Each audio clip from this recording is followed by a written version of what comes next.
In the legal world, there is a combination of forces that feed a corrupt and suffocating legal system for attorneys. Law schools, law professionals, judges, and even the firms themselves for whom you work create a system, a matrix, if you will, that is nothing like what you thought when you passed the bar exam. The purpose of this podcast is to help you escape this legal matrix, leading you out of the proverbial desert to be free of the bondage of the matrix. Hosted by Bryce D. Nyer, attorney at law with over 30 years experience in the trenches of civil and criminal litigation at the state, federal, and international levels. He's a highly accomplished and resourceful legal professional, a true master of his craft, and he's here to help you get your life back. Here's your host, Bryce D. Nyer. Hey, it's Bryce D. Nyer coming at you from Fayetteville, North Carolina.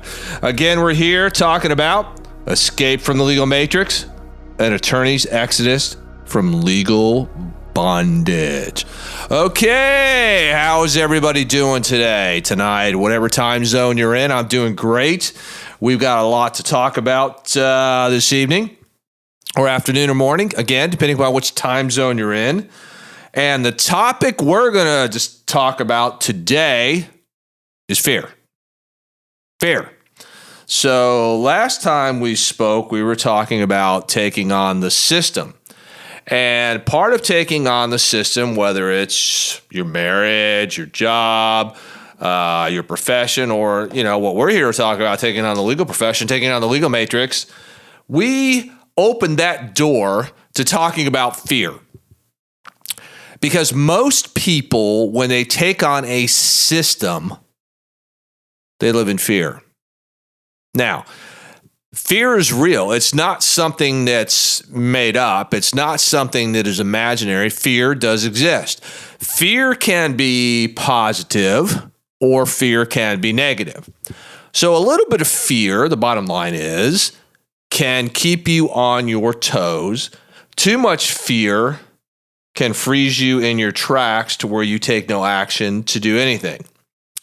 So let's continue this discussion. So for example, you feel you're out somewhere, maybe you're gassing up your car. It's kind of early in the morning, maybe late at night, it's dark, and you have a little bit of anxiety, a little bit of fear because you're alone and you're looking around constantly to make sure nobody's going to carjack you. So a little bit of fear is good because it's keeping you on your toes. It's making you alert.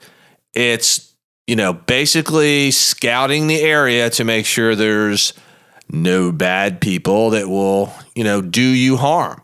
So there's nothing wrong with having a little bit of fear to keep your instincts awake. Now, conversely, if you're totally just freaked out and you're like, I don't want to go outside my house, I don't want to fill up my car early in the morning or late at night, I want somebody else to do it, and I can just never go to another gas station again, and it's paralyzing you to stay in your house where you're not going to do that task of filling up your car with gasoline, that's paralyzing you. That's not necessarily a good thing. So when we were talking in the other episode about taking on the system, most people will not take on a system because of fear. And sometimes that fear may be well-founded. They may have the fear, I'm going to lose my job, I'm going to lose my career, I'm going to lose my income, I'm going to lose my health insurance, I may even lose, my marriage and my kids, because I took on the system and it resulted in, total destruction of my life. And throughout history, people have taken on the systems, the governments, other people, injustice, and some have paid with their lives. Some have paid with their fortunes. I mean, let's think about this thing, okay? Let's even go back to the founding of the United States. Let's go back to the 18th century. So, and this is a great example. So during that time in the 1700s, of course, we were under British rule. And there were the original 13 colonies, and we were under common law. And then what happened is King George over there in England started passing all these proclamations, these edicts, which did not make the colonists very happy. I mean, they were just taxing the living hell out of everything. I mean, they were, really restricting trade, and then they started quartering British soldiers in people's homes without their permission. They would seize them. They would seize their goods, their papers, without really any due process, or what we like to think of today as due process. And the colonists were like, hey, we're sick of this shit. Okay. And, King George being so far away, it's not like they had the internet. You can pick up a phone and go, hey, look, George, there's a problem here, man. You don't stop this, it's going to escalate into something big. So it took, days, weeks, I don't know, for communications, correspondence to get between the eastern seaboard of what we now call, obviously, the United States to England. And the colonists were like, look, I don't want troops quartered in my house, snaking eyes at my wife or my daughter, taking my property without due process, taxing my hard-earned money, and they got pissed. But what most people don't know is a lot of the colonists did not want to break away from the British. One, they felt loyal. Two, they were scared. They were scared of the unknown. They felt this comfort. They had the protection of the British Empire. And of course, there were still Indian nations, and you were still having to deal with them, and some of them were friendly and some of them were hostile. And the colonists, some of them wanted that protection, that safety net of King George that he would provide. And they were just so paralyzed in fear that they did nothing. And they just continued in the abyss of taxation and no due process and doing whatever the hell the British authorities said that was going to happen. And it was mostly with the military commanders and, the political hacks that King George appointed to come over there to administer, the British laws. Well, there just happened to be a group of men and women that are like, you know what? Enough's enough. And we're sick of their shit. We're sick of their shit. And so they said, to hell with fear. To hell with fear. And we're going to put our lives and our reputations and our careers on the line. And that takes some guts to do, to take on, the British Empire at that time.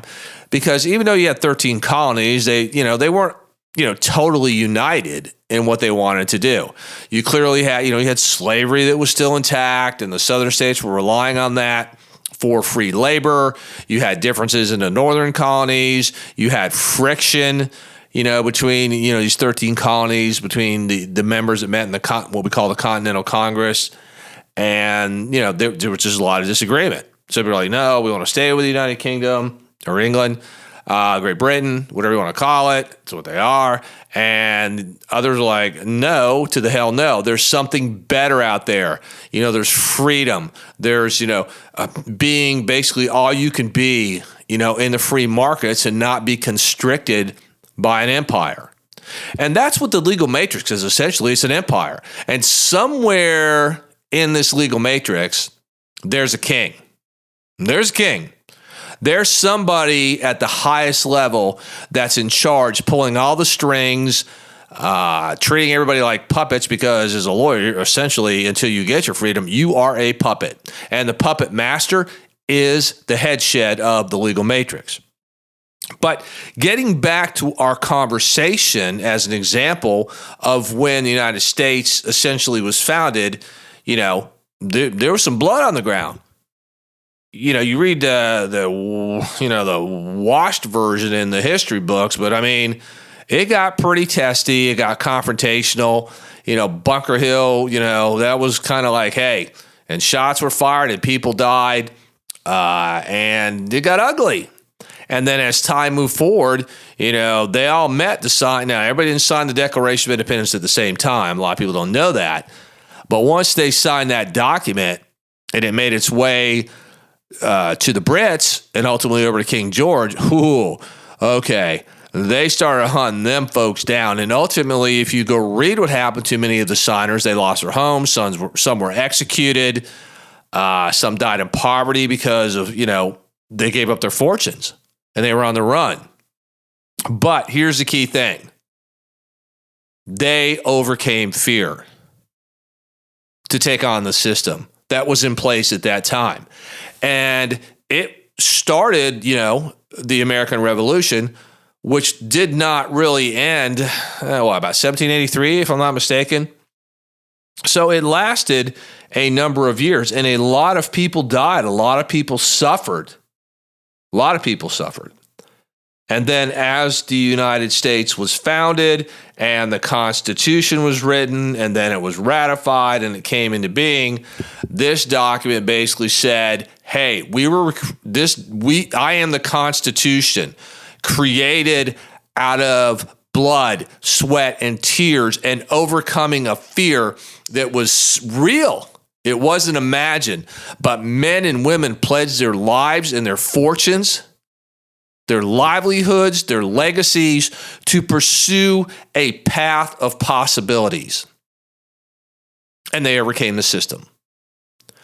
And the legal profession, again, the legal matrix, it is just like the British Empire was in the 18th century. It's powerful. It's armed. It has armies and navies. They didn't have the Air Force, obviously, back then, okay? But it was powerful. And the Matrix, it's powerful too. It's well armed. And it attacks you mentally, it attacks you emotionally, it attacks you spiritually, it attacks you physically, and it will wear you down. It will tax everything of your body being balanced in business. It will come after you. And you have to be willing to say, I will pledge my life, I will pledge my fortune, I will pledge my legacy to combat the legal matrix and gain my freedom, my independence. So fear is real. It's not imagined. The issue comes down to, how are you going to face your fears? Now, I will tell you personally, I have been afraid many times in my life. I have trembled in fear. Trembled. I have done things or said things in my life that were totally stupid, that I should not have done, that I should not have said. I didn't listen to people. I didn't listen to the priest, the minister, the church. I didn't listen to my parents. And I did some things in my life that were incredibly foolish and stupid. And I can tell you, I had some paralyzing fear. Paralyzing. I cried. I didn't know what to do. Did not know what to do. And in those times, let me tell you, you'll get down on your knees. And if you didn't believe in God, you will in those times. I can assure you that. You may think you won't, but you will. Because there's nobody coming to save you. You got to save yourself. And you got to figure it out. And in my life, I had to do that. I had to overcome fear. And it is not easy. It's not easy when you're trembling and thoughts race through your head. It's not just taking on the system. When you live in fear and you're trying to break free from this system you're combating, or the legal matrix, you're also taking on yourself. And you have self-doubt, you have anxiety, you have worry, you fear that you will not rise up and you will not rise to the occasion to fight the tyranny that exists in your life, that the legal matrix just propounds and propounds and propounds and marches on the advance. And you have to figure a way to stop it in its tracks, to get up and advance, move forward. Shoot, move, and communicate. Shoot, move, and communicate. Shoot, move, and communicate. Fight, fight, fight. Do not surrender. It's not just battles. It's an overall war. And it's a war that goes on your entire life because the legal matrix does not quit. The legal profession has been there for a long time. And it's not going away anytime soon. It may change forms.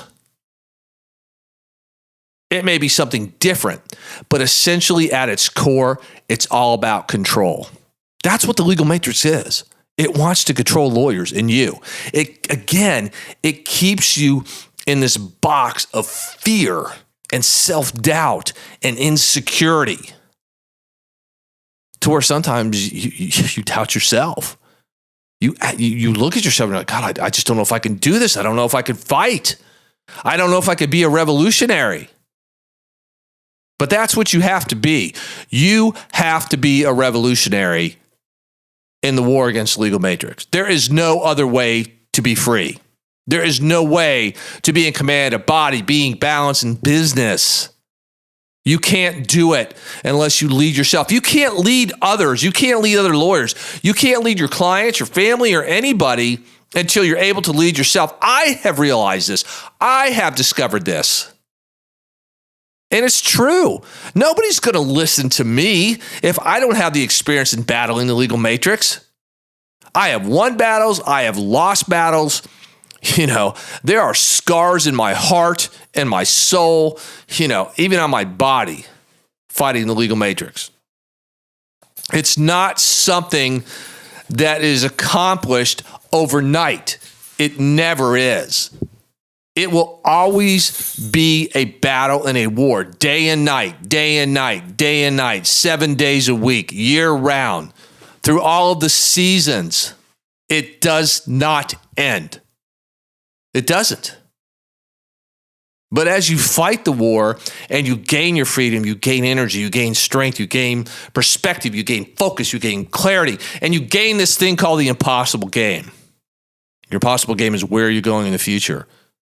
Where will you be a year, 5 years, 10 years, 15 years from now? Everything you do today is the next step on the path of the possibilities and the potential of your freedom from the legal matrix. But if you live in fear, if you carry it in a bag, if you allow it to shackle you, you will never move forward. You will fall backwards every time. And then it's 10 times harder to get up. I know, I've lived it. I've cowered in fear before. It's a horrible, horrible place to be. You don't want to be there. You don't have to be there. You just have to know what to do. You have to have the skill sets and the weapons and the strategy to fight the legal matrix. To be a lawyer like nobody else. You never want to be a good lawyer. You want to be a great lawyer. You want to have courage. Courage.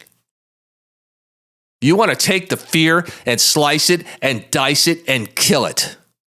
But again, a little fear is okay to keep you on your toes, to keep your edge up, okay? But too much fear that shackles you and paralyzes you will kill you.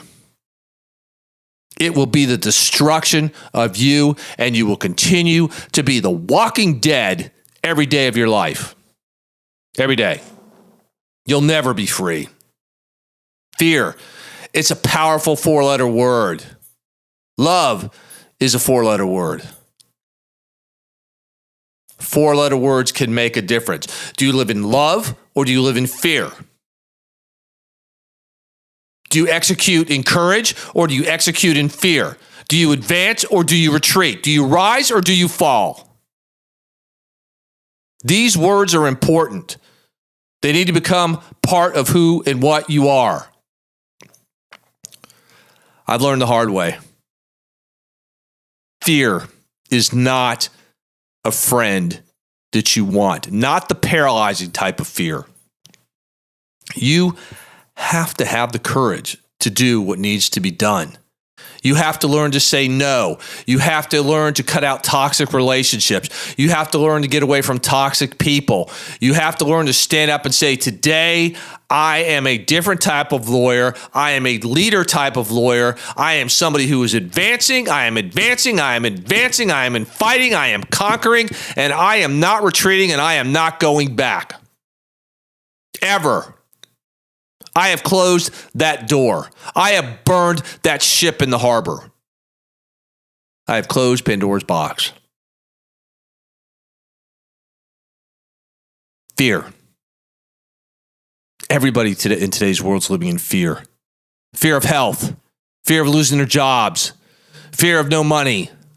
Fear of broken relationships. Fear of divorce. Fear. The world's filled with fear. Not faith. But fear. Having faith is overcoming fear. Trusting in God and trusting in yourself. And you have to be able to stand up, to conquer, to move forward, and to keep going and just not quit. And let me tell you, there will be days when you will want to quit. You will. fear has a way of trying to be a lover. It pets you, it soothes you, it hugs you. And it says, hey, don't worry. It's okay. It's all right to have fear. Just stay in your lane. But you know, and I know, after having some of the conversations we've had, that's not true. It's all a lie. It's a delusion and a deception that destroys men and women every day. It almost destroyed me. It almost destroyed me. And somehow, when you just stand up and you dust off and you just look up to heaven, you're like, God, just, give me the strength. Just let me live another day to war, to do battle, to not surrender and not to give up. Because that's what you're going to need in today's world. Today's world is in chaos, in deception and delusion. The courts and the legal system being used as vehicles of vindictive, baseless litigation to destroy lives. And the only thing standing between the legal matrix and the destruction of your life and other lives is you. You. And only you. And it only happens when you overcome the fear that's in front of you. You pull your sword out and you stab it. You slice it. You attack it and you kill it. And you don't let it get back up. And when the next one comes, you kill it too. There's an army of fear out there, and you have to fight it every day. It'll sneak up on you. It's strategic. It's smart. It thinks. And it seeks you out every day. And you have to be on guard. You have to be on guard. You have to have the weapons and the skills and the knowledge to move forward and fight and fight and fight and fight and never quit fighting. Never quit. There are days I wanted to quit. I did. I really did. I just wanted to bag it and say, I'm done. And then something just rises in me and says, no, man, you can't quit. You can't do it. The shame and guilt of quitting, the surrendering, it just wasn't in me. It wasn't in me. And maybe that's the blessing that God gave to me, to not quit, to have the conviction and the fortitude to fight. And in the legal profession, it's all collision, it's all conflict, it's all fighting, it's constant war. That's what the legal profession is. Because since the beginning of man, seeking justice and truth, you're battling an evil empire. Now, some of you may not believe in God. I do. I believe that Scripture, that in the beginning God created everything. And I believe that things in the Bible are true, that the devil is real, that he tries to destroy lives through deception and delusion, deception and sin. I do. It's a war. It's the ultimate evil matrix. And only truth, living in it, speaking it, is going to conquer the legal matrix. That's it. And it all comes down to you. It always comes down to the person. It will never come down to computers. It will never come down to artificial intelligence. It will never come down to that. It comes down to each human being. Because we are created in the image of God. We are not created in the image of artificial intelligence. Okay, we're not. We're not. We didn't evolve from monkeys. We did not. We're not animals. We are human beings with souls. Created and designed for a specific purpose in life. Everybody has a purpose. Everybody has a soul purpose. And as a lawyer, your sole purpose is to seek the truth, to find it, to bring it to the light, to the forefront, and fight the evil empire. The evil empire in the legal profession is the legal matrix. Make no mistake about it. That's what it is. But nobody's telling you that. The law schools don't tell you that. Your senior partners don't tell you that. The judges don't tell you that. The state bars don't tell you that. The bar associations don't tell you that. But I'm telling you that because I've lived it. I am living proof that you can fight the legal matrix. I am living proof that I have been down so low and felt so bad and had so much fear that I thought I'd never get up. And I got up. And sometimes it was just the hardest thing I ever did. Many days I cried. Many nights I cried. Many nights I laid awake staring at the ceiling in fear and had to pray and just overcome the fear. I had to get up and I had to go into court and I had to do battle and I had to do the right thing. And there are strong forces that will try and stop you. The legal matrix is real. It is everywhere. It is made up of people and systems and institutions that are worldwide. And in the spiritual world too. You will fight against things you can't see, but you can feel. You can feel the conviction in your heart when you do something wrong. You can feel certain courage when you know that the right thing has to be done. You can feel love when you see another person, for example, your girlfriend, your boyfriend, or whom you're marrying, or your own kid, or your brother, or your sister. There are things beyond description. But the legal matrix is real. And it will do everything in its bag of tricks to make you always live in fear to control you. I want you to think about that. As we leave tonight and you're sitting there alone, I want you to just sit there in total silence. And I want you to think about, what are you afraid of? What are you afraid of? And why? And then what are you going to do about it? See, I do that every day. Even though I've been in this business for decades, I still, every day and every night, I'm like, what are my fears? And what do I have to do?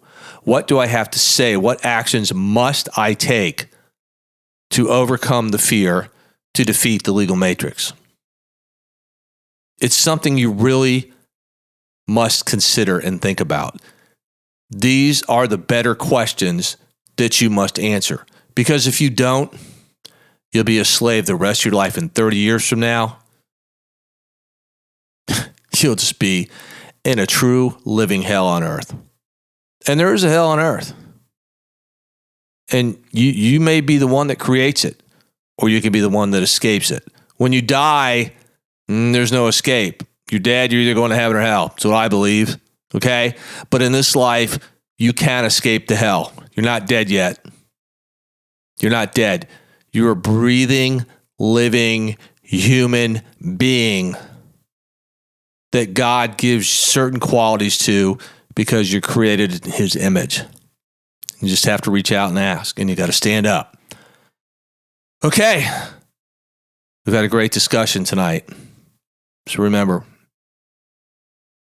fight fear, stand up, move forward, shoot, move, and communicate. Shoot, move, and communicate. Do not surrender, do not retreat. Fight the legal matrix. Fight with me. Have these conversations with me. Hire me to help you. Decades of experience counts. It's not all academic at this point. Not with me. It's based on my life and reality. Decades of experience always counts. For most of you or some of you, it's just the book knowledge you have. You're not equipped yet. You're going out like lambs and sheep among the wolves. It's exactly where you are for some of you at this point. So until next time, be of courage, be of faith, stand fast, rise up, and fight the good fight. This is Bryce D. Nyer telling you love and light, love and light, love and light. Bryce out.